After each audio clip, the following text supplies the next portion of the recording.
Hello ভাই লোক, আশা করছি সবাই ভালো আছো। Welcome my YouTube channel. আপনারা দেখছেন এসপি ক্রিক কথা।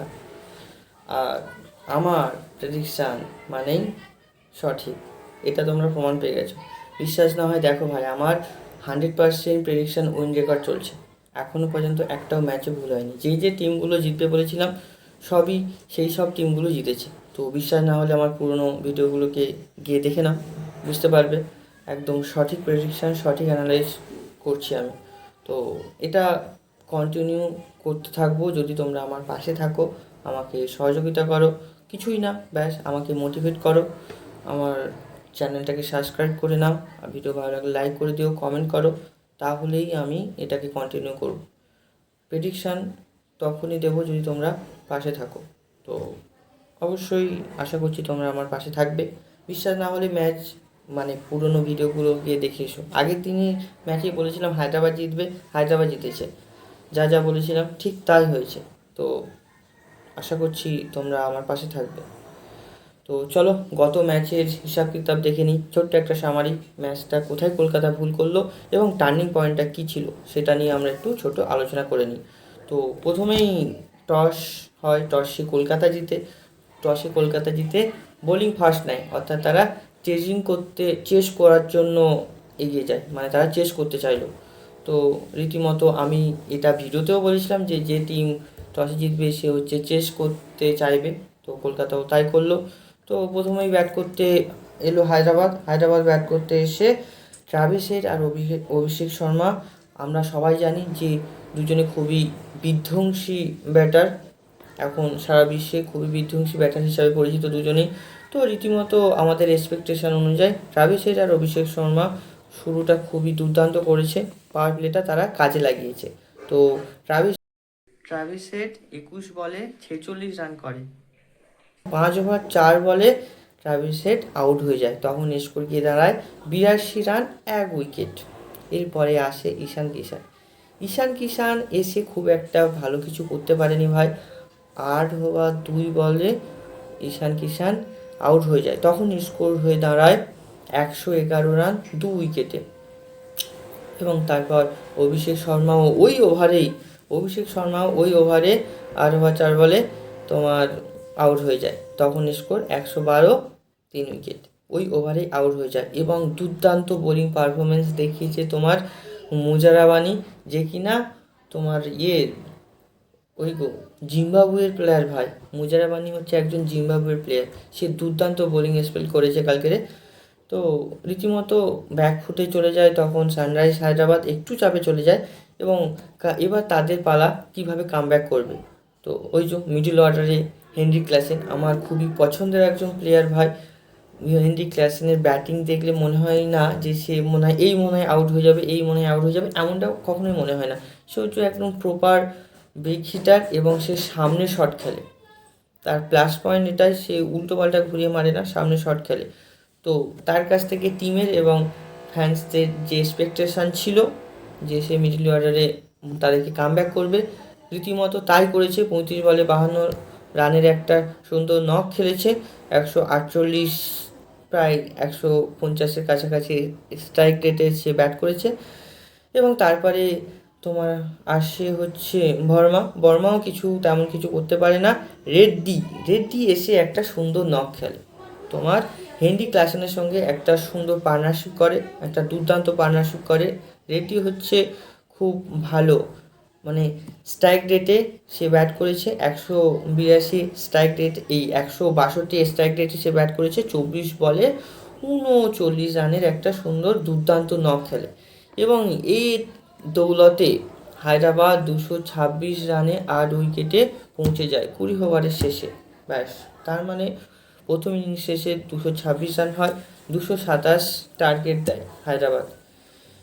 এখানে বোলিং পারফরমেন্স কলকাতার দিক থেকে তোমার ওই যে মুজারাবানি খুব সুন্দর দুর্দান্ত স্পেল করেছে, ইম্পর্টেন্ট উইকেট নিয়েছে। 4 ওভারে 4টে উইকেট তুলে নিয়েছে, আর সবই ইম্পর্টেন্ট উইকেট, আর 41 রান দিয়েছে।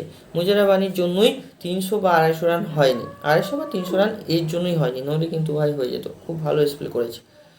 চলো এবারে কথা বলি কলকাতা লাস্টে চেস করতে আসছে। তারা 227 করলে জিতে যাবে। Target 227 run. প্রথমেই ওপেন করছে আজিঙ্কা রাহানে আর ফিন অ্যালেন। আজিঙ্কা রাহানে আর ফিন অ্যালেন তোমার শুরুটা খুব একটা ভালো করতে পারেনি। যেমনটা আমি ভিডিওতে বলেছিলাম যে আজিঙ্কা রাহানের থেকে আমি খুব একটা বেশি আশা করছি না, কারণ একটাই ভাই, সে ক্যাপ্টেন এবং এটা খুব ব্যাটিং ফ্রেন্ডলি উইকেট, এটা হাই স্কোরিং গ্রাউন্ড। স্কোরের চাপে সে নিজের উইকেটটা থ্রো করে আসবে, কারণ সে খুব ভালো ব্যাটসম্যান, কিন্তু অতটাও বিগ হিটার নয়, অতটা বিগ হিটার নামে পরিচিত নয়। তো এই জন্য সে উইকেটটা থ্রো করে আসবে বলে আমার মনে হয়েছিল, মাঠ থেকে আউট হয়ে যাবে, তাই হয়েছে। তো যদিও সে ভারতীয়, রান করতে পারলেই আমি খুশি হতাম। তো যাই হোক, ফিন অ্যালেন তোমার 7 বলে 28 রান করে। এরপরে রঘুবংশী একটা দুর্দান্ত নক খেলেছে, 29 বলে 52 রান। ভাই দুর্দান্ত পারফরমেন্স দেখিয়েছে, একটা young talent, Indian young talent. তো রঘুবংশী খুব ভালো খেলেছে, কিন্তু দুর্ভাগ্যজনক, কলকাতার জন্য খুবই দুঃখজনক বিষয়, রঘুবংশী রান আউট হয়ে যায়, তার সঙ্গে ক্যামেরন গ্রিনও রান আউট হয়ে যায়। এই ভাই, ক্যামেরন গ্রিনের থেকে খুব ভালো পারফরমেন্স পাওয়া যায়নি, সেও রান আউট হয়ে যায়।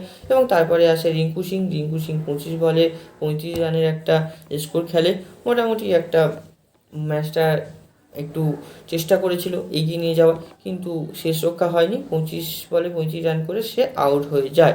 সর্বশেষে তখনই বোঝা গেছে যে এই ম্যাচের আর কিছু বাকি নেই, একতরফা ম্যাচ হতে চলেছে, হায়দ্রাবাদ জিতে যাবে, একদম ক্লিয়ার ছিল ব্যাপারটা।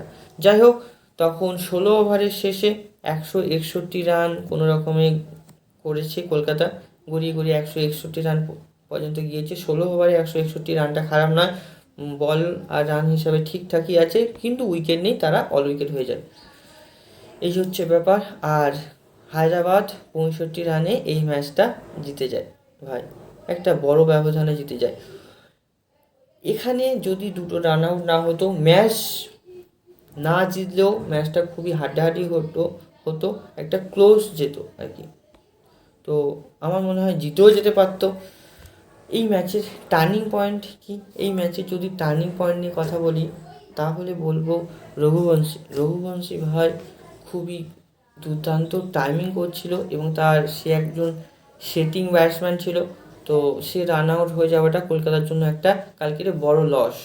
আমি বলবো সে যদি শেষ পর্যন্ত থাকতো, তাহলে তোমার সে আর রিঙ্কু সিং এরা যদি একটা পার্টনারশিপ করতে থাকতো, তাহলে আমার মনে হয় খেলাটা এরকমভাবে একতরফা হতো না, অনেকটাই কাছাকাছি যেত, হাড্ডাহাড্ডি একটা একটা কাছাকাছি স্কোর আমরা দেখতে পেতাম, একটা কম্পিটিশান পেতাম আর কি ম্যাচের, যেটা খুব দরকার ছিল, কম্পিটিশান ম্যাচের হতো।